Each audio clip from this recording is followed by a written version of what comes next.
Have you having problems with your refrigerator doors flying open as you're driving down the road?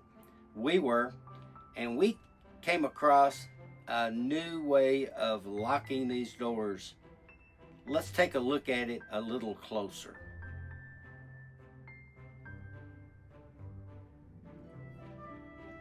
This is so simple. This just comes up and fits down into this part of the refrigerator or the freezer, and it locks it in place. Also, we have the same setup on the refrigerator part of this RV. Works great. Very simple. Undo it, and then you just simply put it in place as you're traveling.